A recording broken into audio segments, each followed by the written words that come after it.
Meanwhile, National Assembly Minority Leader Opiyo Wandayi says the opposition party will not allow President William Ruto to execute his scheme of capturing Parliament.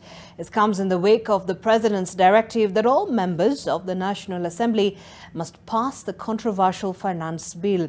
On his part, Busia Senator Okiya Omtatah now says he stands vindicated on why he opted to move to court to challenge the bill because it's now clear Parliament has been captured by the executive.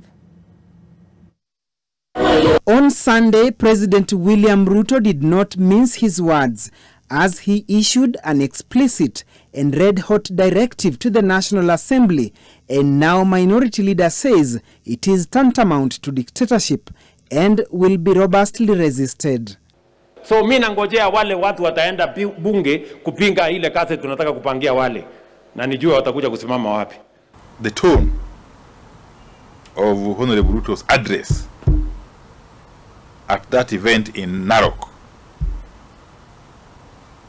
was totally unacceptable in the sense that what came out was simply an open threat against members of parliament. For Busia Senator Okiya Omtatah, Sunday's executive onslaught on parliament is a contravention of the doctrine of separation of powers amongst arms of government. For me, the statement by the president is most unfortunate and should be condemned with the contempt it deserves. He has nowhere to stand when making those statements other than trying to be a bully, which is not acceptable under the laws of Kenya.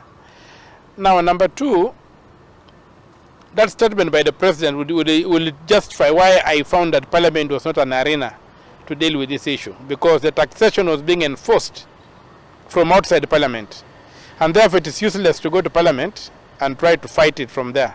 And that's why we are also fighting it outside the court. Speaker of the National Assembly Moses Wetangula has been condemned for seemingly siding with the government in what they say is a blatant betrayal. Your Excellency, there is a lot of heat that is not generating any effect.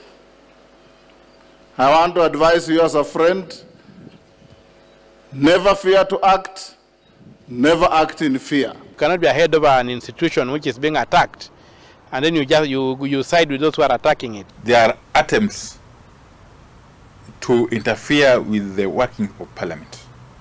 Okay?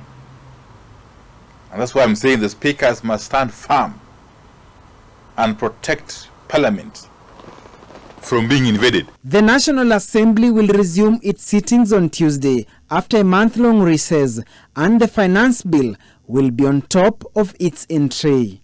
Is Parliament under capture by the executive, or is it a case of one arm of government surrendering its autonomy to the other? That is the million-dollar question. Duncan Haimba, NTV,